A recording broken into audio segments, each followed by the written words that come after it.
رحم اللہ من قرأ الفاتحہ.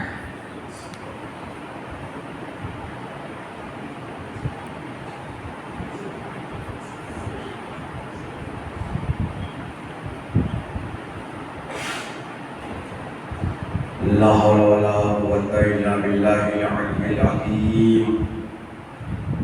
أعوذ بالله من الشيطان الرجيم. بسم الله الرحمن الرحيم. الحمد لله رب العالمين. العاقبة للمتقين والجنة للموحدين والنار للمشركين والكافرين. الصلاة والسلام والتحية والإكرام على سيدنا وسيد الأنبياء والمرسلين وخاتم النبيين وشفيع المذنبين ورحمة للعالمين بالقاسم محمد وآله الطيبين الطاهرين المعصومين المظلومين المنتخبين الصابرين الشاكرين ولعنة الله على أعدائهم وغاصب حقوقهم ومنكر فضائلهم ومناقبهم ومصائبهم وعظمتهم وولايتهم أجمعين. أما بعد فقد قال الله تعالى وتبارك في كتابه الكريم: يا أيها الذين آمنوا اتقوا الله وكونوا مع الصادقين. صلوات الله.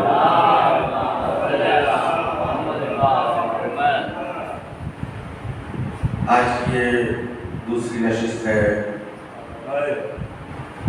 عنوان گفتگو آپ کے ذہنوں میں محفوظ ہے: معیت صادقین. صادقین کی ہمراہی، سچوں کی ہمراہی. انشاءاللہ اسی عنوان کے تحت ہماری گفتگو کا سفر جاری رہے گا، اور اسی عنوان کی مناسبت سے میں نے جس آیت کریمہ کو سرنامہ گفتگو قرار دیا، خالق کائنات اعلان کر رہا ہے: اے ایمان لانے والو، تقوی الہی اختیار کرو اور صادقین کے ساتھ ہو جاؤ. پہلے انشاءاللہ اس آیت کریمہ پر تھوڑی سی گفتگو ہو جائے. تین باتیں اس آیت کریمہ میں موجود ہیں. سب سے پہلا مرحلہ خطاب صاحبان ایمان سے ہے. خطاب صاحبان ایمان سے ہے، اور صاحبان حکم کے لیے دو حکم ہیں. صاحبان ایمان کے لیے دو حکم ہیں. پہلا حکم حکم اختیار تقویٰ، دوسرا حکم معیت صادقین کا. تو پہلے مرحلے ہی میں آیت نے یہ ثابت کر دیا جو صاحب ایمان ہوگا وہی انسان صادقین کی معیت کو اختیار کر سکتا ہے. دوسرے لفظوں میں کہہ دوں، بے ایمان انسان اہل بیت کے ساتھ ہو ہی نہیں سکتا. صلوات پڑھیں محمد.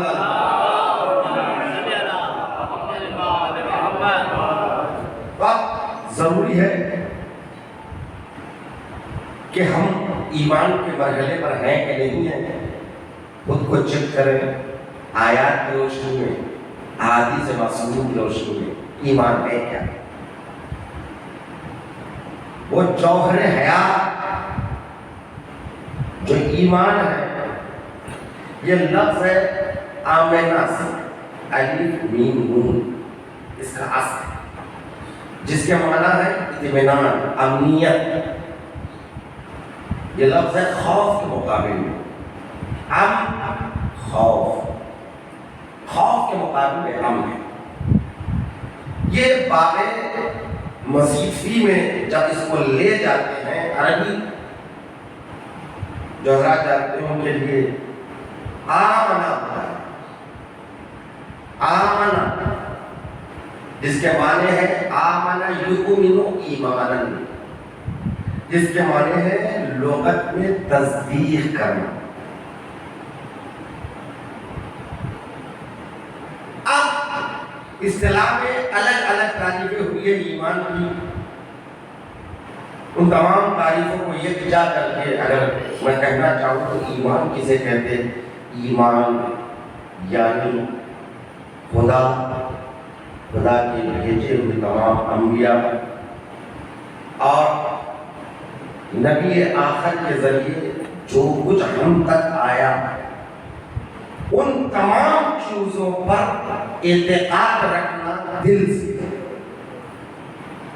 زبان سے اقرار کرنا، اعضاء و جوارح سے عمل کرنا، اسے ایمان کہتے ہیں۔ ایمان الگ ہے، اسلام الگ ہے۔ اسلام کا دائرہ وسیع ہے، اسی اسلام میں ایک محدود دائرہ ایمان کا ہے۔ البتہ جو اسلام حقیقی ہے وہی ایمان ہے۔ بہت نازک مرحلہ ہے، علم کلام کی بحثیں میں بہت آسانی سے آپ کے سامنے پیش کرنے کی کوشش کر رہا ہوں۔ یہ فرش عذاب اور منبر حسینی کا فیض ہے، یہ برکت ہے۔ اسلام کا دائرہ وسیع ہے، البتہ اسلام حقیقی جب کہیں گے تو وہی ایمان ہے۔ اسلام کا دائرہ بس یہ ہے کہ اگر کسی نے زبان سے بھی اقرار کر لیا تو آپ کے لیے کافی ہے، وہ مسلمان ہے۔ اگر اس نے کسی بھی مجبوری سے ہو، اس نے کہا میں اسلام لا رہا ہوں، اشہد ان لا الہ الا اللہ، اشہد ان محمد رسول اللہ، آپ اس کے ہاتھ کا محمد اس کے ہاتھ کا ذبیحہ آپ کھا سکتے ہیں، وہ آپ کے لیے مسلمان کے حکم ہے۔ اب یہ مت دیکھیے آپ کن حالات کے بعد اس نے اسلام قبول کیا، واقعا دل سے کہہ رہا ہے کہ نہیں، آپ کے لیے ظاہر حجت ہے۔ یہی اسلام، یہی تو ہوا جب مدینہ منورہ میں جب بادیہ نشینوں نے دیکھا جو مدینے کے باہر رہتے تھے کہ اسلام پھلتا پھولتا جا رہا ہے، جنگی غنائم موجود ہے، رسول کے پاس جو بھی جاتا ہے اس کو کچھ عطا کر دیتے ہیں، تو بادیہ نشینوں نے سوچا کہ ہم تو یہاں پر بیکار ہو گئے ہیں، کیونکہ خشکسالی کا ایک دور گزارا ہوئے ہیں جس کی وجہ سے وہ تندرست ہو گئے۔ تو یہ سوچا کہ چلو مدینہ چلے جائیں گے، اسلام قبول کریں گے تو رسول کم سے کم ہمیں غنائم میں جنگی میں سے اور زکوٰۃ میں سے کچھ نہ کچھ دیا کریں گے جس سے ہمارے حالات سدھر سکتے ہیں۔ یہ سوچ کر بادیہ نشین مدینہ آتے ہیں، کہتے ہیں جس کو قرآن مجید نے سورہ حجرات میں نقل کیا، وَقَالَتِ الْأَعْرَابُ، ان بادیہ نشینوں نے کہا آمنا یا رسول اللہ، ہم آپ پر، آپ کے خدا پر ایمان لائے۔ فوراً جبرائیل امین نازل ہوئے، آیت لے کر کہا قل ان سے کہہ دو، یہ نہ کہے کہ ہم ایمان لائے، بلکہ قالوا یہ کہے اسلمنا، ہم اسلام لائے۔ یہ سورہ حجرات میں ہے۔ یہ مت کہو تم کہ ہم ایمان لائے ہیں، بلکہ یہ کہو کہ ہم اسلام لائے ہیں۔ تو یہیں سے تو فرق محسوس کر لیجئے آپ اس آیت کریمہ سے، یعنی آپ ایمان نہیں لائے بلکہ اسلام لائے ہیں۔ تو پتہ چلا کہ ایمان اور ہے، اسلام اور ہے۔ تو اسلام لے آئے تو مطلب مسلمان تو ہو گئے، ابھی ایمان نہیں آیا۔ بس آج ہمارے دور میں ہوتا ہے نا، کوئی غیر مسلم لڑکی کسی مسلمان لڑکی کے کسی مومن بھائی کے محبت میں گرفتار ہو کر شادی کے لیے تیار ہو جاتی ہے تو شرط رکھا جاتا ہے مذہب بدلنا پڑے گا. کہاں بدلوں گی؟ تو یہ مقام ایمان نہیں ہے، مقام اسلام ہے، کیونکہ خدا کی وحدانیت کا کلمہ تو پڑھ رہی ہے مگر ابھی دل کے اقرار اور اعتقاد کے ساتھ نہیں. مسئلہ ازدواج کے حل کے لیے توجہ چاہتا ہوں. اسلام اور ہے، ایمان اور ہے. ایمان خالص ہے، دل سے اعتقاد کا ہونا ضروری ہے اور زبان سے اقرار کا ہونا ضروری ہے، اعضاء و جوارح سے عمل کا ہونا ضروری ہے. تو جب یہ ہو اسے کہتے ہیں ایمان. جب اس منزل پہ کوئی پہنچتا ہے تو اسے کہتے ہیں مومن. جب ایک سے زیادہ مومن جمع ہو جاتے ہیں تو انہیں کہتے ہیں مومنین. جو مومنین ہوتا ہے ان کا امیر ہوتا ہے امیر المومنین. صلوات پڑھے گا ہمارا.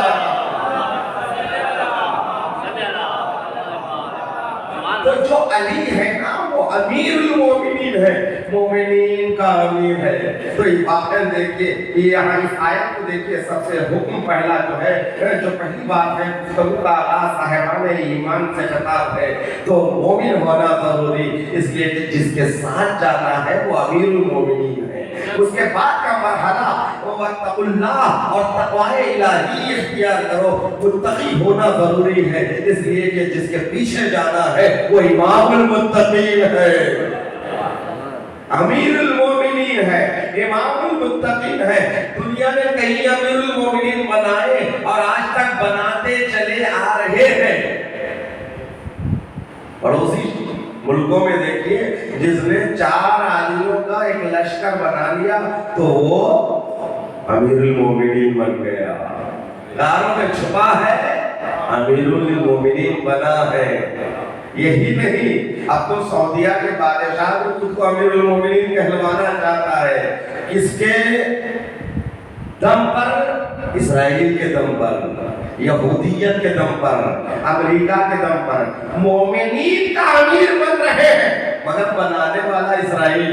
توجہ کرتا ہوں، مومنین کا امیر بن رہے ہیں، بنانے والا یہود، بنانے والا امریکہ. اب اندازہ لگاؤ، مومنین کا امیر بننا چاہتے ہیں یہود و نصارہ کے دم سے، تو کہنے دیجئے تاریخ آدم و عالم میں جسے خدا اور رسول نے امیر المومنین بنایا وہ اس طرح ایک ذات ہے، علی ابن ابی طالب.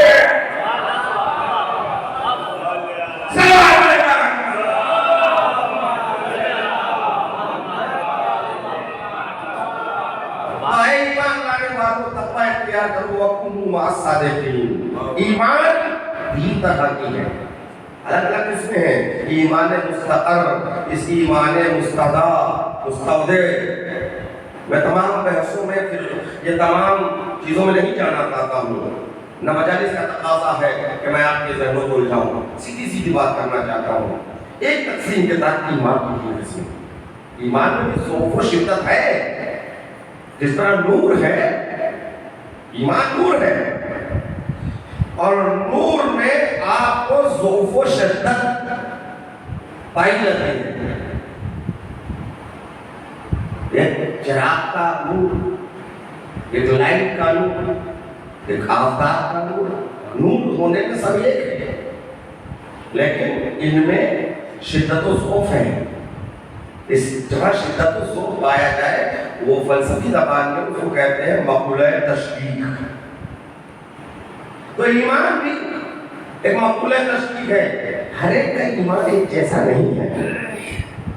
ایمان سلمان اور ہے، ایمان ابو ذر اور ہے. ایمان سلمان اس منزل پر ہے جہاں امام سجاد علیہ السلام ارشاد فرماتے ہیں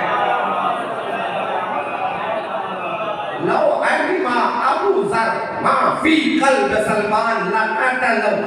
اگر ابو ذر کو پتا چل جائے کہ سلمان کے دل میں کیا ہے تو ابو ذر سلمان کا سر قلم کر دیں گے. توجہ چاہتا ہوں، ایمان کے مراحل دیکھیے کیوں؟ اس لیے کہ جو چیزیں سلمان جانتے ہیں نا وہ ابو ذر نہیں جانتے. ایمان کے مراحل ہے، ایمان کے درجات ہے. ایمان ایک ہے ایمان حقیقی. ایمان حقیقی کا مطلب جس چیز کو جیسا سمجھنا چاہیے ویسا ہی سمجھنا، جیسا ہے ویسا ہی عقیدہ ہو، تو یہ ایمان ہے جناب ہے. اور جیسا ہے ویسا ہی سمجھا جائے یہ اس وقت ممکن ہے اس کو اس سے ہی لے. اور جو چاہتا ہوں میرے ذہن سچ پر اللہ ہے، خدا کو خدا سے لے تب حاصل ہوگا. کیا آپ خدا کو خدا سے لے سکتے ہیں؟ اور ایک آپ نے علی سے کسی نے پوچھا کیف عرفت ربک، آپ نے کس طرح علی بتاؤ آپ نے کس طرح اپنے رب اپنے پروردگار کی معرفت حاصل کی؟ تو مولا فرماتے ہیں عرفت ربی بربی، میں نے اپنے خدا کو اپنے خدا ہی سے پہچانا. اللہ قسم خدا کی اس تشریح مکمل مجلس ہو سکتی ہے. عرفت ربی بربی، میں نے اپنے خدا کو اپنے ہی خدا سے پہچانا. توجہ چاہتا ہوں، یہ مقام ایمان حقیقی ہے، جیسا ہے ویسا ہی ترک کیا جا رہا ہے. لہذا یہی وہ منزل ہے جہاں پر یہ علی کو اعلان کرنے کا حق ہے. لو کشف الغطا لمسست یقینا، اگر میرے سامنے سے حجابات غیب بھی اٹھا لیے جائے تو میری یقین میں اضافہ نہیں ہو سکتا.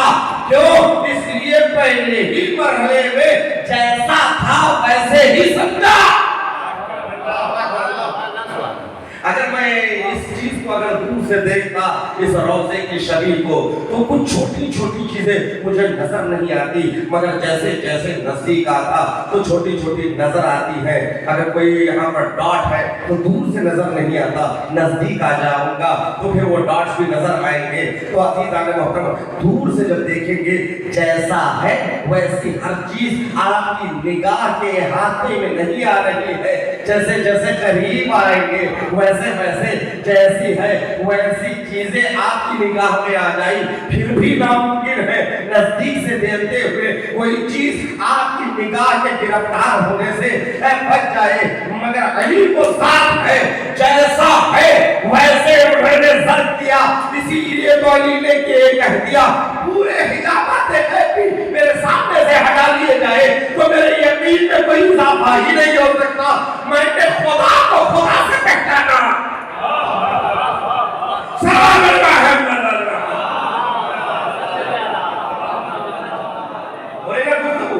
تو دوسرا مرحلہ ہے یہ ایمان ہے ایمان حقیقی. دوسرا مرحلہ ہے ایمان تصدیقی، جس کو کہتے ہیں ایمان استدلالی.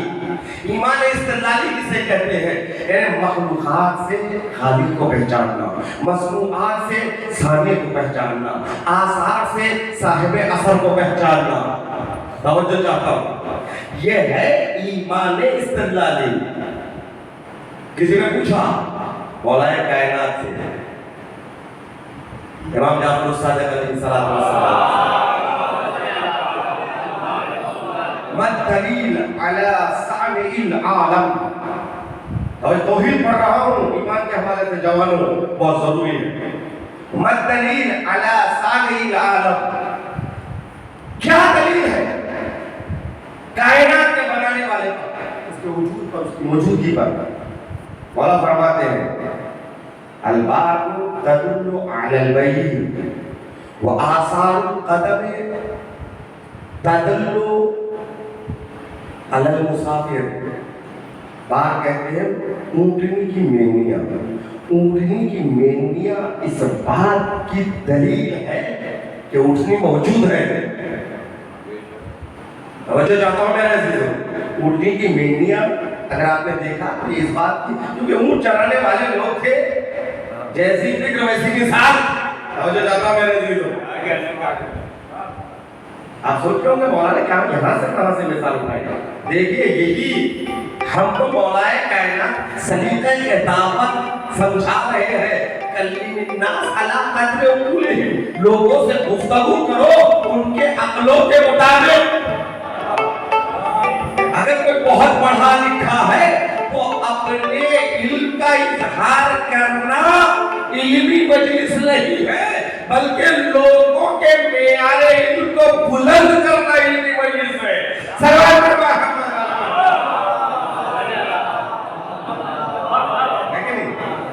تو مولا فرماتے ہیں یہ میمیہ جو ہے نا اٹھنی ہے، یہ اس بات کی دلیل ہے کہ اٹھنی ہے تبھی یہ چیزیں وجود میں آئی. وآثار القدم تدل علی البصیر المسافر، یہ جو آثار قدم ہے، نقوش پا ہے، رد پا ہے، یہ آثار قدم، یہ نقوش پا اس بات کی دلیل ہے کہ کوئی مسافر ادھر سے گزرا. توجہ چاہتا ہوں، آثار قدم زبان بے زبانی سے یہ کہہ رہے ہیں کوئی گزرا. میمیاں بتا رہی ہے کہ اونٹنی موجود ہے. جب چھوٹے چھوٹے آثار اس کے صاحب کے وجود پر دلیل بن سکتے ہیں، یہ سچی ہوئی پوری کائنات کیا اپنے سامنے پر دلیل نہیں بن سکتی؟ اور جاتا ہوں میرے عزیزوں، یہ مولا سمجھا رہے ہیں ابتدائی منزل میں، یہ ہے ایمان استدلالی. مخلوقات سے خالق تک پہنچو. کسی نے امام جعفر صادق علیہ السلام سے سوال کیا، بتاؤ خدا پر کوئی دلیل ہے؟ امام صادق علیہ السلام نے انڈے کو ہمپایا، ہتھیلی پہ رکھا، کہنے کا کہیں سے کہیں کوئی شگاف نہیں ہے، کوئی روشن نہیں ہے، کوئی سوراخ نہیں ہے، بند ہے. اور ایسا نہیں کہ کسی نے جوڑا، یہ شکم جانور ہی سے باہر جب آیا تو یہ انڈا بستا تھا، یعنی بالکل پیک تھا، کوئی روشن نہیں، کوئی سوراخ نہیں، کوئی شگاف نہیں. لیکن جانتے ہیں اس انڈے میں دو طرح کی پانیاں ہیں، ایک سونے کا پانی، ایک چاندی کا پانی. توجہ چاہتا ہوں، مولا فرماتے ہیں اس انڈے میں دو پانی ہیں، ایک سونے کا پانی ہے ایک چاندی کا پانی ہے. یہ چاندی کے پانی اور سونے کے پانی یہ دونوں مخلوق ہو کر ایک جاندار جانور بن کر اس انڈے کو شناخت کرتے ہوئے توڑتے ہوئے باہر آتے ہیں. ہے تو کوئی اس بند دروازوں میں حیات عطا کر رہا ہے. تو مجھے کہنے دیجئے جو بند دروازوں میں حیات دے سکتا ہے وہ حیات کو ریسکیو نہیں دے سکتا.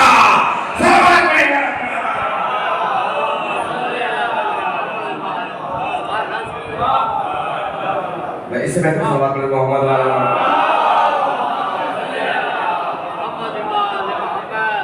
پہلے ایمان کو سمجھو، ایمان اسلام سے جڑا ہے. ایمان کا ایک دوسرا مرحلہ، تیسرا مرحلہ ایمان کا. پہلا ایمان حقیقی، خدا کو خدا سے نکالنا. دوسرا مرحلہ ایمان استدلالی، خالق کو مخلوقات سے پہچاننا، آثار سے موصل کو پہچاننا. اور جو چاہتا ہوں مصنوعات سے سادے کو پہچاننا. تیسرا پہلا یعنی مطلب آخری نچلا مرحلہ جو ہے وہ ایمان تقلیدی ہے. یہ کمزور ہے. ایمان تقلیدی کا مطلب یہ ہے تقلید تو ایمان میں جائز نہیں ہے، لیکن اس تقلید کے معنوں میں یہ لفظ تقلید نہیں ہے. کیونکہ لفظ الفاظ ایک ہی طرح کے ہوتے ہیں لیکن اپنے اپنے استعمال کے تحت اس کے معنی بھی بدل جاتے ہیں، اس کی اصطلاحیں بھی بدل جاتی ہے، اس کی شکل بھی بدل جاتی ہے. ایمان تقلیدی کا مطلب یہ ہے کہ وہ ایمان جسے ہم نے حاصل کیا دوسروں کی تقلید. ایک لحاظ سے یہ ایمان تقلیدی یہ اسلام کے برابر ہے. اور جو اسلام یعنی مطلب ابھی آپ اسلام کے دائرے سے اوپر نہیں آئے، اس مرحلے کہتے ہیں ایمان تقلیدی.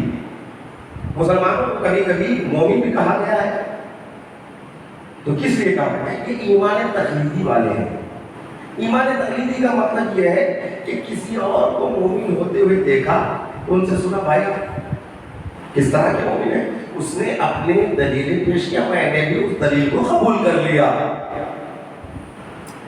ہے کہ نہیں؟ تو ایمان تقلیدی ہے۔ تو اسی مطلب اور بھی قسمیں ہیں ایمان کے، ایمان تحقیقی، حقیقی، تصدیقی اور استدلالی، ایمان تقلیدی۔ ایمان کے بڑے تقاضے ہیں۔ اگر واقعی سچا اگر کوئی مومن ہو، اس کا ایمان حقیقی کا اور ایمان کی مضبوطی کی نشانی یہ ہے، جو کرے گا خدا کے لیے کرے گا۔ ہم کے مقابل میں خوف ہے، ڈرے گا کہ صرف خدا سے ڈرے گا۔ ہمارے ایمان کو ہم خود چیک کر سکتے ہیں، جس طرح آپ اپنا بخار چیک کر سکتے ہیں، اپنا بی پی چیک کر سکتے ہیں، اپنا شوگر چیک کر سکتے ہیں، اسی طرح ایمان کو بھی خود چیک کر سکتے ہیں۔ لیکن چیک کرنے کا انداز صحیح ہو، مغالطے میں نہ رہے، دیکھو میں جو کر رہا ہوں وہ صحیح کر رہا ہوں یا نہیں۔ پہلا اطمینان نہ کر لے کہ ہاں صحیح کر رہا ہوں، میں جو نماز پڑھ رہا ہوں صحیح پڑھ رہا ہوں کہ نہیں، کہاں سے معلوم کروں گا کہ صحیح پڑھ رہا ہوں؟ آئیے ایک عالم کے پاس، اپنی نماز کو اس کے سامنے دہرائیے، اور عالم واقعی عالم ہو، وہ بھی عالم نما نہ ہو، توجہ چاہتا ہوں میرے عزیزو، اس کے سامنے آئے، اپنی نماز کو رکھے، میں صحیح نماز پڑھ رہا ہوں کہ نہیں۔ پروردگار عالم آپ کو اور ہم سب کو زیارت مقامات مقدسہ سے مشرف فرمائے۔ آپ عراق میں زیارتوں پر جائیں گے تو وہاں پر حرم شریف میں الگ الگ کمرے اطراف حرم میں ملتے ہیں۔ ایک ہوتا ہے تصحیح نماز کا غرفہ، یعنی آپ کو وہاں پر ایک فیسلٹیز دیا ہے، مولانا ہمیشہ وہاں پر بیٹھے رہتے ہیں، آپ اپنی نمازوں کے صحت تصحیح کرا سکتے ہیں۔ میری قرات صحیح ہے، میرا قاف اور خے صحیح ہے۔ پہلی بات تو ہونی چاہیے کہ میں وضو جو کر رہا ہوں صحیح کر رہا ہوں۔ ہر آدمی سمجھتا ہے کہ میں جو کر رہا ہوں صحیح کر رہا ہوں اور خود ہی تصدیق کر لیتا ہے۔ توجہ چاہتا ہوں، عامل بھی خود، تصدیق کرنے والا بھی۔ اپنے سے بہتر آدمی کو پوچھیے کیا میں جو اس طرح سے وضو کر رہا ہوں۔ ایک صاحب تھے، تہران میں مجلس پڑھنے کے لیے گیا، قافلہ آیا ہوا تھا،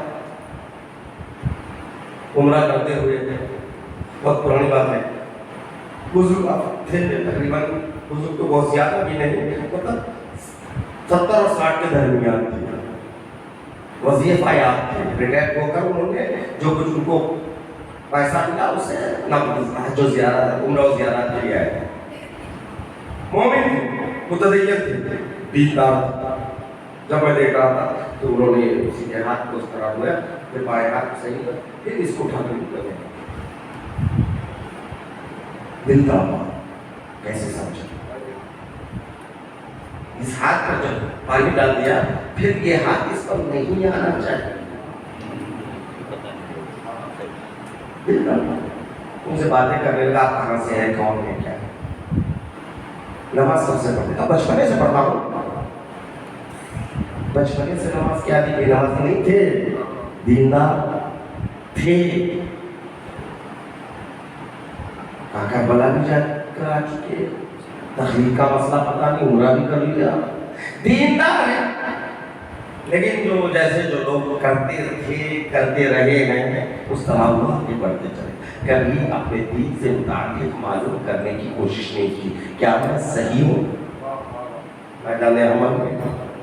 یاد رکھو، عقیدہ اور عمل یہ دونوں چیزوں کی تصدیق ضروری ہے۔ شہر ریح میں جن کی زیارت کے لیے تمام زائرین جاتے ہیں، وہ عظیم شخصیت جن کا السلام علیکم محمد علیہ رحمۃ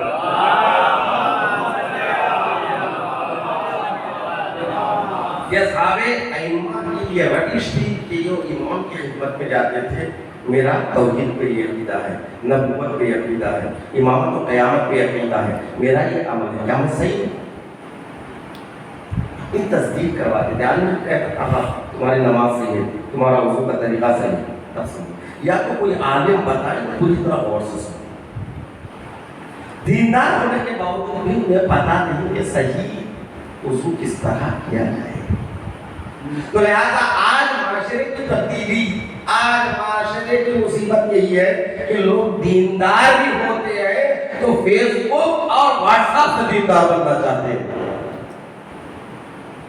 جب فیس بک اور واٹس ایپ سے دیندار بنیں گے تو فیس بک اور واٹس ایپ پر اسرائیل کے بھیجے ہوئے حدیثیں بھی منسوخ اہل بیت کے حدیثیں بھی گردش کر رہی ہے۔ آپ سمجھے کہ امام نے کہا، تو لہذا دوستوں کو کہیں اور نہ چلی جائے، تو پہلے اپنے آپ کو چیک کرو، اس طرح اپنے عمل کو، اپنی عقیدے کو چیک کرو۔ عقیدہ وہ مرحلہ ہے جہاں پر آپ کو یہ کہنے کا حق نہیں کہ میرا تو دل یہ کہہ رہا ہے، کہتے ہیں نا بھائی میں تو یہی مانتا ہوں۔ دو جوانوں پہ بحث کرتے ہوئے آپ نے سنا ہوگا کسی عقیدے کے معاملے میں، کہتا ہے وہ تم مانو، میں تو یہی مانتا، میرا تو عقیدہ یہ ہے۔ تم کیا، تمہارا عقیدہ کیا؟ تم کون؟ عقیدہ وہ ہے جو قرآن اور احادیث معصومین کے مطابق ہو۔ توجہ چاہتا ہوں میرے سے، بہت سے لوگوں کو سنا بھائی میں تو مانتا نہیں ہوں یہ سب بات، کیا مانتے ہو؟ میرا تو عقیدہ یہ ہے۔ کون سے دین پر چل رہے ہو؟ تمہارا دین کیا ہے؟ توجہ چاہتا ہوں میرے سے۔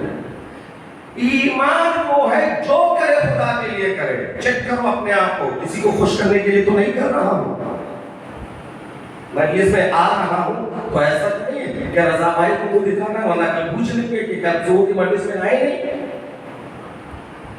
اس لیے مجلس میں آ رہے ہیں، یا مولانا سے دوستی ہے مولانا پوچھیں گے، یا اس لیے تو نہیں، یا یہ کہ کوئی اور مفاد ہو، کلا سے ملنا ہے وہ مجلس ہی میں مل جائیں گے، چلو مجلس میں بھی چلے جائیں گے۔ توجہ چاہتا ہوں، نماز پڑھنے جا رہے ہیں، جو کبھی پابند تھے نماز نہیں تھے، ہم نماز سے پابندی ہو گئے، 6-7 مہینے کے بعد پتہ چلا مسجد کے الیکشن ہوئے تو پریسیڈنٹ بن گئے، تو 6 مہینے پہلے سے نماز شروع کرنے کا مطلب یہ تھا۔ توجہ چاہتا ہوں میرے عزیزو، جہاں آپ کے عمل میں اخلاص ہے کہ نہیں آپ خود چیک کر سکتے ہیں، اور ایک طریقہ یہ ہے کہ آپ کو دیکھنا ہے آپ جو گھر میں تنہائی میں عبادت کر رہے ہیں وہی عبادت اجتماع میں کر رہے ہیں، تو کیا دونوں برابر ہے؟ گھر میں جلدی جلدی نماز ہو رہی ہے، جماعت کی نماز پڑھا رہا ہوں تو بہت دیر سے، اتنی دیر سے کہ پبلک کو بھی شکایت ہے مولانا تھوڑی جلدی کیجیے ہمارے دکان چھوڑ کر آئے ہیں، تو اتنا فرق ہے، گھر میں تو اتنی جلدی نماز اور مسجد میں اتنی دیر سے اتنی آہستہ ہے۔ تو جہاں آپ کی تنہائی خلوت اور جلوت میں فرق آ جائے تو ایمان میں کمی ہے، دکھا۔ جہاں دونوں برابر ہو خلوت و جلوت، توجہ چاہتا ہوں میں، تو آپ کا ایمان صحیح ہے۔ تو ایمان کو آپ خود چیک کر سکتے ہیں، جو کام کرے علی کے یا خدا کے لیے کرے۔ یہی تو ہوا، ایک مرتبہ کسی عرب نے رسول کی خدمت میں 2 کوٹھیوں کو لے کر آیا، آقا یہ آپ کے لیے ہدیہ۔ یہ طریقہ ہے آج بھی، جب کوئی دور سے کوئی انسان کسی بزرگ کے پاس جاتا ہے تو تحفے کر جاتا ہے، تحائف لے کے جاتا ہے، تو عرب میں بھی دستور تھا، وہ رسول سے ملنے کے لیے آیا، صحابی رسول تھا، بدھو تھا، بادیہ نشین تھا، وہ اپنے ساتھ 2 فربا اونٹ کو لے کر آیا، رسول اسلام کو ہدیہ کیا۔ رسول اسلام اس طرح کے انعامات اور اکرام کو لیتے نہیں ہیں، قبول کرتے ہیں، اور اس کو وہی اصحاب صفہ میں تقسیم کر دیتے ہیں۔ اصحاب صفہ کون ہیں؟ یہ جو مکے سے جب رسول ہجرت کر کے مدینہ آئے تو یہ لوگ اپنے گھر بار کو چھوڑ کر آئے، اپنے گھر بار کو چھوڑ کر آئے۔ جب گھر بار کو چھوڑ کر آئے تو ان کی رہنے کے لیے جگہ نہیں تھی، تو رسول اسلام نے مسجد کے سامنے چبوترا بنایا، وہ چبوترے پر بیٹھے رہتے تھے۔ تاریخ میں ان کی تعداد معین نہیں، گھٹتی بڑھتی تھی، اس لیے کہ کوئی صاحب حیثیت ہو جاتا تھا تو وہاں سے چلا جاتا تھا، کوئی نیا آتا تھا تو وہاں بیٹھ جاتا تھا. ان کو کہتے ہیں اصحاب صفا. اور اصحاب صفا میں وہ لوگ زیادہ تر وہ لوگ بھی ہوتے تھے، البتہ سب وہ لوگ نہیں، وہ لوگ بھی ہوتے تھے جو ضروریات کو پورا کرنے کے لیے مسلمان بنے تھے. یہ اصحاب صفا میں رسول اسلام تقسیم کر دیتے تھے. قسم خدا کی مجھے رسول اسلام کی تاریخ پڑھ رہا تھا جس وقت میں مشہد گیا. مشہد میں دیکھا کہ ایک میوزیم ہے جہاں پر پریزیڈنٹ جس وقت تھے آیت اللہ خامنئی، ان کے تحفے دیکھ کر رسول کی یہ سیرت یاد آ گئی. جناب آیت اللہ خامنئی جس وقت 8 سال پریزیڈنٹ تھے، دنیا بھر سے جتنے بھی تحفے ملے ان کے ذاتی تحفے ہوتے، انہوں نے ایک بھی تحفے کو گھر لے کر نہیں آئے ہیں. اب سب کے سب امام رضا کو معاف کر دیا. ایک ایک تحفہ، ایک ایک چیز جیسے گئے تھے، یعنی پریزیڈنٹ قبول کرنے سے پہلے جیسے بس اسی جائیداد کا کہتے 2 قالین تھے. اس سے پہلے 2 قالین، چھوٹا سا گھر تھا، وہ چھوٹا سا گھر. یہ اللہ اکبر، یہ سیرت پیغمبر پر عمل کرنے والے علماء ہیں. معاصر تاریخ پڑھ رہا ہوں، عصر حاضر کو بتا رہا ہوں. ان علماء کو پڑھیے، ان کی حالات زندگی کو پڑھیے، پتہ چلتا ہے کہ سیرت رسول پر عمل کرنا کیسے ممکن ہے. اس دور میں یہ عمل کر کے بتا رہے ہیں. سلام علیکم محمد علیہ محمد. عزیزان محترم، تو رسول اسلام کی خدمت میں 2 اونٹنی اور اونٹ لے کر آیا تھا. کسی صاحب نے کہا دونوں رکھ لیں کیا؟ کیا بات ہے، دونوں رکھ لیں. رسول فوراً اعلان کر دیا جو 2 رکعت نماز صرف خدا کے لیے پڑھے گا اس کو 1 اونٹنی پر. اب اندازہ لگاؤ یہ کیا ممکن ہے میں 2 رکعت نماز پڑھوں اسی وقت اور خیال میں یہ اونٹ نہ ہو؟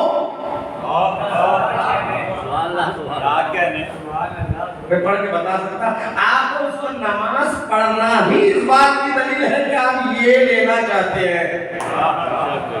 اور دھوکہ رسول کو دے نہیں سکتے، وہ تمہارے دلوں کے رازوں سے آگاہ ہے. توجہ چاہتا ہوں، 2 رکعت نماز نہ کوئی خدا کے لیے، صرف خدا کے لیے. اگر تم پڑھو گے تو تمہیں ایک تمہیں سے جو بھی لینا ہے. سب نے نماز پڑھی، تمہارے دل میں خیال تھا، تمہارے دل میں خیال ہے علی ابن ابی طالب نے نماز پڑھی،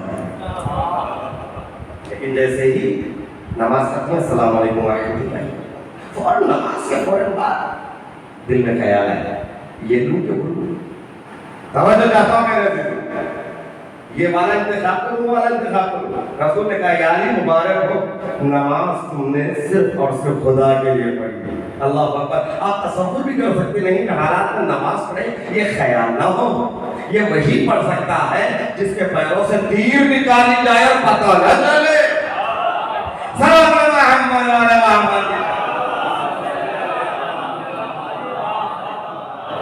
تو نماز پڑھی مولا نے، لیکن السلام علیکم ورحمۃ اللہ وبرکاتہ فوراً کہنا بولو یہ لو. جبرائیل امین نازل ہوئے، یا رسول اللہ آپ نے صحیح پہچانا. علی کے دل میں یہ خیال آیا یہ بھی اپنے لیے نہیں، یہ بھی خدا کے لیے. وہ چاہتے تھے اس میں زیادہ گوشت ہے تاکہ فقیروں کا زیادہ فائدہ ہو جائے. سوال محمد علیہ محمد. عزیزان محترم، یہ ایمان تقلیدی ڈواڈول ہوتا ہے، حالات کے ساتھ بدلتے رہتے ہیں. یہ نچلی سطح کے ایمان والے، حالات آپ کے فیور میں ہے تو آپ خوش ہیں، آپ نہیں. حالات بگڑے ایمان کو بالاخر رکھ دیا. اسی لیے تو مولانا امام حسین علیہ السلام نے فرمایا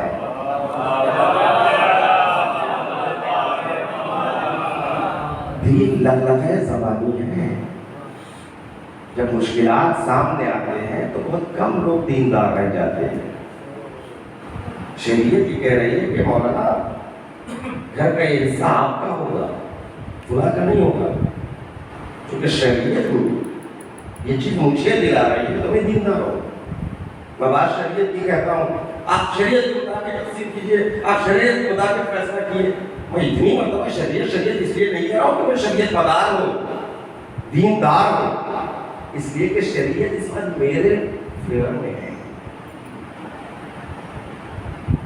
شریعت کا فیصلہ میرے حق میں ہے، اس لیے شریعت شریف کہہ رہا ہوں. یہی شریعت یہ اگر یہ کہے یہ آپ کا نہیں ہو سکتا، آپ کی بہن کا حصہ ہے، آپ کے پڑوسی کا حصہ. اور آپ جائیں گے کورٹ کو، آپ شریعت نہیں سنیں گے. بھائی شریعت رہنے دیجیے، کورٹ کیا کہہ رہی ہے بتائیے، ہے کہ نہیں؟ یعنی جہاں تک حالات آپ کے فیور میں ہیں آپ دیندار ہیں، جہاں حالات آپ کے فیور میں نہیں ہے، شریعت آپ کے فیور میں فیصلہ نہیں کر رہی ہے، فوراً آپ کورٹ سے جائیں گے اور اپنے حساب سے حاصل کرنے کے لیے بڑے سے بڑا وکیل کریں گے. یاد رکھو، دنیا کے وکیلوں کو عدالتوں میں ٹھہرا کر شاید تم اپنا حق لے لو، لیکن قیامت کی عدالت میں بچ نہیں سکتے. یہاں عدالتوں میں غلط طریقے سے انصاف حاصل کرنے والے خوشی کا جشن نہ منائے. انہوں نے غلط طریقے سے عدالت سے حکم لے کر بظاہر جیتنے کا جشن منا رہے ہیں، اپنی قبر خود کھود رہے ہیں. حالات اچھے ہیں تو مومن، حالات برے ہوئے تو خلاف. یہ کیفیت کوفے میں نظر آئی. توجہ چاہتا ہوں جب امام حسین مکہ مکرمہ پہنچتے ہیں، کوفے والے کو پتہ چلا، میں بارہا پڑھ چکا ہوں کوفے کے حالات کیسے تھے، کوفے کے لوگ کیسے تھے، کتنی قسم کے لوگ تھے، ان کے افکار کیسے تھے. یہ تمام باتیں میں گزشتہ مجلسوں میں پڑھ چکا ہوں. میں بہت کم چاہتا ہوں کہ پڑھی ہوئی باتیں دہرائیں. کوفے کی حالات یہ تھی، جب انہیں پتہ چلا مولا حسین نے انکار بیعت کر کے مدینے کو خیر بات کیا، مدینہ تشریف لائے، مکہ تشریف لے آئے. 4 مہینہ مکے میں تھے. اندازہ لگاؤ، 5 شعبان یا 4 5 یا 6 شعبان، 5 شعبان کو مدینہ ہے، مکہ ہے، 8 ذی الحجہ کو مکے کو چھوڑا. تقریباً اندازہ لگائے شعبان کی 5 سے رمضان، ماہ رمضان کی 5، ماہ شعبان، ماہ ذوالقعدہ، ماہ ذی الحجہ، 4 مہینہ 2-3 دن. یہ کل مدت قیام امام حسین مکے میں. اس قیام کے دوران بھی بہت سے واقعات ہوئے ہیں، بہت سے خطبات ہوئے ہیں، اس پر ایک مکمل اشرا پڑھا جا سکتا ہے. افسوس کہ وہ یہ باتیں نہیں بتاتا ہے کہ مدینے سے نکل کر مکہ آئے، مکے سے کربلا تک آئے تو مولا نے کس کس مقام پر کیا کیا خطبہ کیا ہے. خطبہ تو امام حسین کے نام سے کتاب شائع ہو چکی ہے.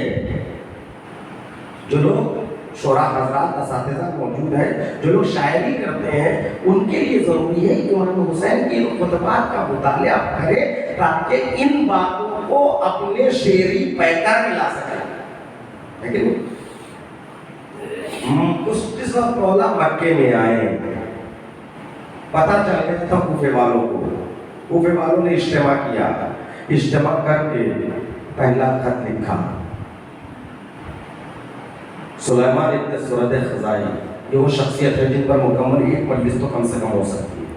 مسیب ان پر بھی ہو سکتی ہے، مسلم مکمل گفتگو ہو سکتی ہے شخصیت پر. یہ تاریخی شخصیتیں ہیں. جنگ صفین میں، جنگ نہروان میں مولا کے ساتھ رہے.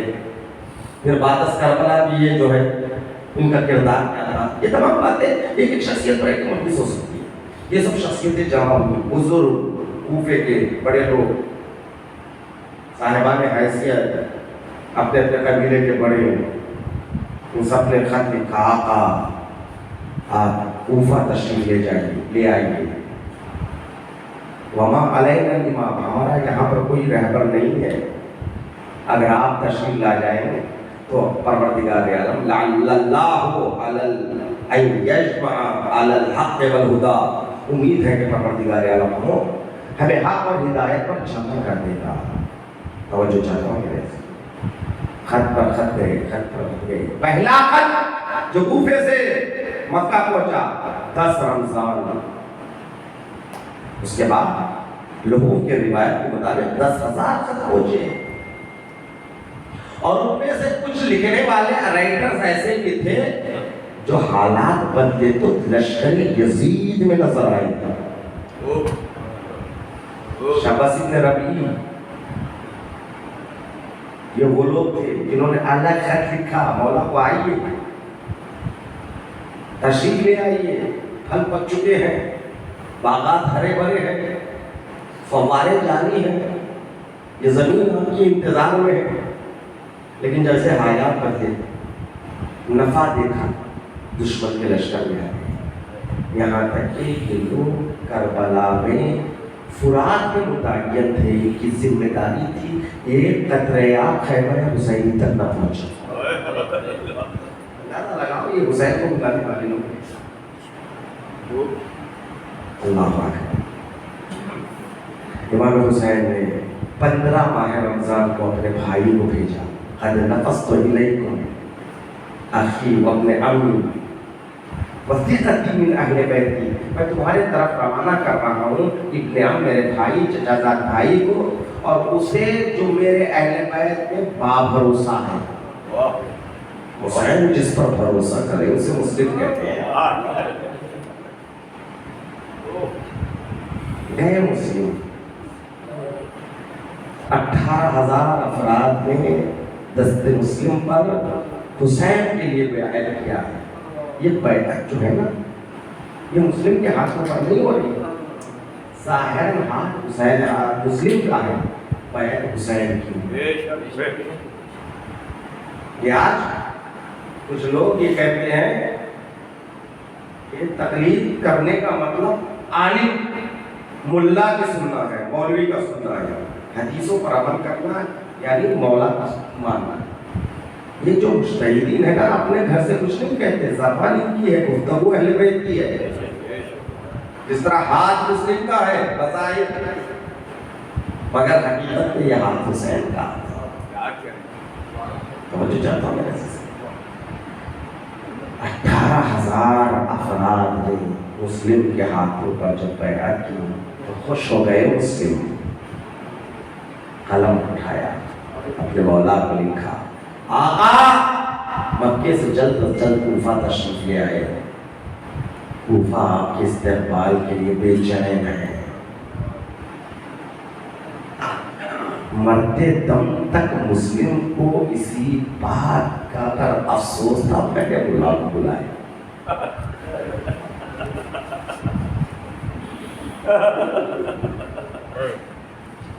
ادھر جو بنی امیہ کے جاننے والے لوگ تھے انہوں نے فوراً یزید کو خط لکھا.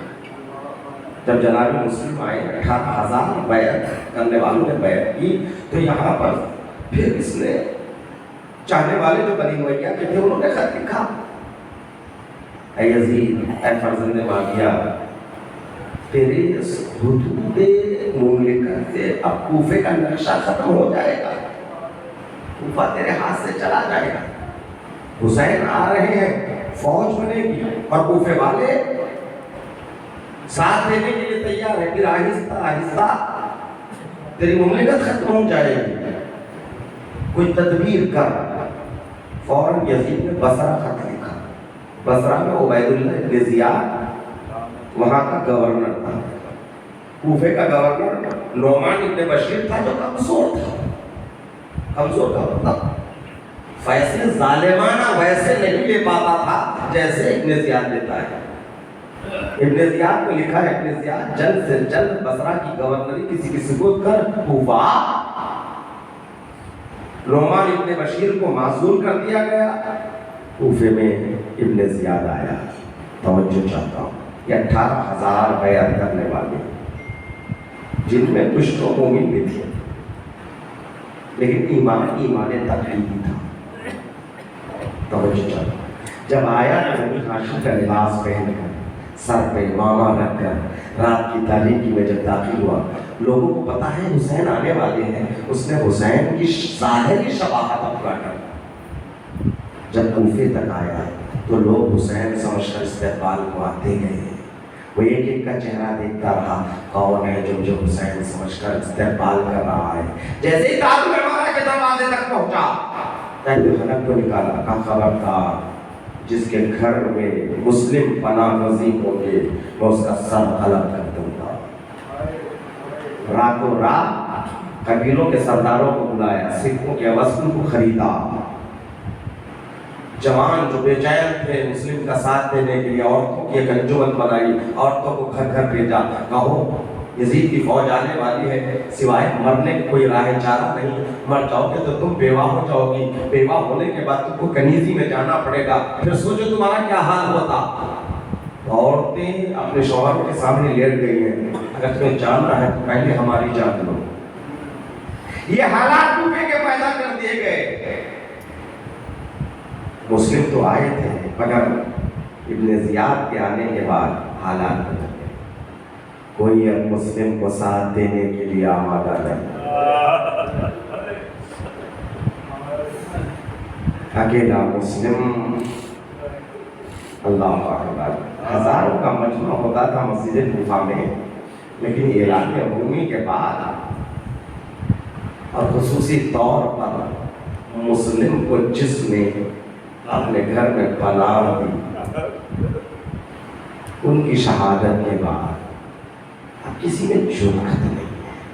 یک کا اترنا مسلم چھپتے چھپاتے فصیح شہر سے باہر جا کر اتنی خبر کر دینا چاہتے ہیں, مولا کوفہ نہ آئیے. لیکن فصیح شہر سے باہر جانے کی امکان نہیں تھے. مسلم غریب شہر رات بھر گھومتا رہا, صبح ہوئی گھومتا رہا, بھوکا اور پیاسا ایک سائے دیوار میں بیٹھ گیا. ابن زیاد نے آج کی اصطلاح میں کہوں تو 144 کا اعلان کر دیا تھا. کوئی دو آدمی کھڑے ہو کر گفتگو نہیں کر سکتے. کسی مسئلے پر اپنا کام کرو, گھر جاؤ, کھڑے نہیں ہو سکتے شہر میں. زمانہ پورا شوق تھا. جب ایک ضعیفہ نے اپنے گھر کے دیوار کے سائے میں ایک جوان کو دیکھا, جوان متوجہ ہوا, کہا ممکن ہے ایک کا سیاب نصیب ہوگا. اس عورت کا نام طوعا نے تاریخ میں طوعا لکھا. پانی دیا, پانی دینے پینے کے بعد آہستہ بھری, پھر دوبارہ وہیں بیٹھے رہے. بہت دیر تک طوعا انتظار کرتی رہی, تھکا ہوا ہے شاید اب اٹھ جائے, اب چلے جائے. لیکن جب نہیں اٹھا تو طوعا سے بھی رہا لگا, پوچھ لیا, اے جوان شہر کے حالات سے آگاہ تو ہے نا, اٹھ کر اپنے گھر کو کیوں نہیں جاتا؟ مسلم نے آہستہ بھری اور کہا گھر ہو جائے جس کا کوئی گھر ہو. وہی اللہ بس تو جملے اور مجلس کو تمام کرے گا. گھر ہو جائے جس کا کوئی گھر ہو. ہاں آزادہ ہو. آج محرم کی دوسری تاریخ ہو گئی ہے. آج کی تاریخ کو میں عموماً جناب مسلم کی شہادت پڑھتا ہوں, اور بانیان مجلس کی خواہش بھی ہوتی ہے کہ مسلم کے مسائل پڑھوں. واقعی پڑھنا چاہے. دیباچہ کربلا کا نام ہے مسلم. شہادت امام حسین کا مقدمہ ہے شہادت مسلم. سفیر امام حسین کا نام ہے مسلم. ہاں زیادہ وقت زیادہ ہو گیا ہے, گفتگو کو تمام کروں گا انشاءاللہ. آپ کے آنکھوں میں آنسو ضرور آئیں گے. ارے مسلم نے جیسے ہی آہیں سب بھری اور کہا گھر ہو جائے جس کا کوئی یہاں پر گھر ہو. تو کون ہو تم, مدینے سے کیا آئے ہو؟ کہا مدینے سے تو آیا ہوں. اچھا مدینے سے آئے ہو تو کیا مسلم کے ساتھ آئے ہو؟ تو سر کو جھکا کر میں ہی مسلم غریب ہوں. جیسے ہی اپنا نام مسلم بتایا وہ مسلم کے قدموں میں گرتی ہے, کہتی ہے آقا مجھے معاف کر دو, میں نے نہیں پہچانا, یہ گھر آپ کا گھر ہے, آپ رہیے. ہاشمی جوان کو گوارا نہیں تھا، اصرار بڑا تو تھوڑی دیر کے لیے گئے۔ شہر میں اعلان عام تھا، جو بھی یہ بتائے گا، مخبری کرے گا مسلم کہاں ہے تو ہم اسے انعام و اکرام سے نوازیں گے۔ ایک مرتبہ طوعا کا بیٹا گھر آتا ہے، اسے پتا چلا مسلم اس کے ہی گھر میں ہے، تو فوراً انعام و اکرام کے لالچ میں وہ یزید ابن زیاد کو خبر کر دیتا ہے۔ رات بھر ہوئی، صبح کی نماز پڑھ کر مصلی سے کھڑے ہو رہے تھے، گھوڑوں کی ٹانگوں کی آواز آئی، مسلم مصلی سے کھڑے ہوئے، سر پہ خود رکھا، ارے اسلحہ سجا، تلوار لے کر باہر آ رہے تھے۔ طوعا نے کہا آقا نہ جائیے، فوج بڑی ہے، فوج بہت زیادہ ہے۔ مسلم نے کہا غیرت ہاشمی کو یہ منظور نہیں ہے کہ گھر میں بیٹھے رہے، اللہ اکبر، باہر آئے، جنگ کرتے رہے۔ جنگ کس انداز سے کی ایک نکتے سے آپ سمجھ سکتے ہیں، جنگ کرتے جا رہے تھے، ایک بڑی فوج آئی تھی، محمد ابن اشعث جس کا سالار تھا، اس نے فوراً خط لکھ کر ابن زیاد کو کہا کہ اور فوج کی ضرورت ہے۔ ابن زیاد جھنجلایا اور کہا محمد ابن اشعث کو کیا ہو گیا، ایک آدمی کو گرفتار کے لیے مزید فوج کی ضرورت ہے۔ تو ایک مرتبہ محمد ابن اشعث نے ابن زیاد کو کہلوایا، جاؤ ابن زیاد سے کہو میں کسی کوفے کے بنیاؤ بخال سے نہیں، ہاشمی جماعت سے لڑ رہا ہوں۔ اللہ اکبر، جنگ کرتے رہے مسلم، بھوکے پیاسے مسلم، گرفتار نہ کر سے ایک نشیب کو کھودا گیا۔ جنگ کرتے کرتے مسلم آگے بڑھے، قیامت ہو گئی عزادارو، مسلم گھوڑے سے زمین پر آ گئے۔ روئیے عزادارو، روئیے، نہیں، اللہ اکبر، اس آستانے کی اس عزادانے کی تاریخ ہے۔ سلام ہے ان بزرگوں کو جو زینت فرش ادا ہوا کرتے تھے، آج ان کے روحیں ہوں گی، وہ خود نہیں ہے، ان کی عظمتوں کو سلام، وہ جو ہمارے حسین میں ہوں گے۔ میں نے آج سے 15 سال پہلے بھی اسی عزادانے میں مجلس پڑھی، میں لوگوں کو بے ہوش ہوتے ہوئے دیکھا، روتے ہوئے اٹھتے ہوئے دیکھا، یہاں سے جاتے ہوئے روتے ہوئے دیکھا۔ قسم خدا کی وہ منظر دیکھنا چاہتا ہوں، ایسے رو جیسے بوڑھی ماں جوان کے لاشیں پہ روتی ہے۔ عزادارو، محرم آ گئے ہیں، دعا کرو ان آنکھوں کے آنسو آ جائے، آنسو فاطمہ کے رومال کے زینت بن جائے، یہی تو کام آنے والے ہیں۔ عزادارو، مسلم آ گئے نشیب میں، سفیر حسین، وہ کربلا کا شہید حسین، یہ کوفے کا شہید مسلم، وہ غریب کربلا، یہ غریب کوفہ، ارے سفارت کے پورے اصول ہیں، وہ بھی پیاسا، یہ بھی پیاسا، وہ بھی نشیب میں، یہ بھی نشیب میں۔ جب حسین نشیب میں آئے، کوئی تلوار سے مارتا تھا، کوئی نیزے سے ضربی کرتا تھا، کوئی پتھر برساتا تھا، ارے کوفے میں مسلم کا یہی حال تھا۔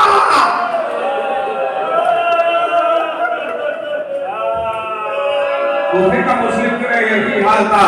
عزادارو، منزل بمنزل حسین ابن علی وہاں پر مکے سے کوفے کی طرف آ رہے ہیں۔ کوفے کے حالات کیسا ہے جاننے کے لیے ایک منزل پر بیٹھ کر راہ کوفہ کو تک رہے تھے، کوئی تو ادھر سے آئے گا، بھائی کی خبر لے آئے گا۔ ایک مرتبہ غبار خیابان بلند ہوتا ہے، جب غبار کا پردہ چاک ہوتا ہے تو کیا دیکھا حسین نے، ایک سوار گھوڑا دوڑاتا ہوا آ رہا ہے۔ حسین استقبال کے لیے آگے بڑھے، جیسے ہی اس نے حسین کو دیکھا غور سے کہ وہ میرا انتظار کرنے والے حسین ہے، اس نے راستے کو بدلا، اور جیسے ہی اس نے راستے کو بدلا، اصحاب حسینی نے محسوس کر لیا میرا مولا اس کا انتظار کر رہا ہے۔ اس نے مولا کے دیکھ کر اپنے راستے کو بدلا، فوراً گھوڑوں پر سوار ہوئے اور گئے، اس کو گرفتار کیا، پوچھا کیا بات ہے، جو کوفے سے سیدھا آ رہا تھا، جیسے ہی میرے مولا کے چہرے کو دیکھا تو نے راستہ کیوں بدلا؟ اس نے کہا میں جانتا ہوں کہ وہ حسین میرا انتظار کر رہے ہیں، راستہ اس لیے بدلا، میں یہ بھی جانتا ہوں مجھ سے کیا سوال ہونے والا ہے، یہی تو پوچھیں گے نا میرے بھائی مسلم کی کیا خبر ہے۔ میں کیسے بتاؤں جب کوفے سے چلا مسلم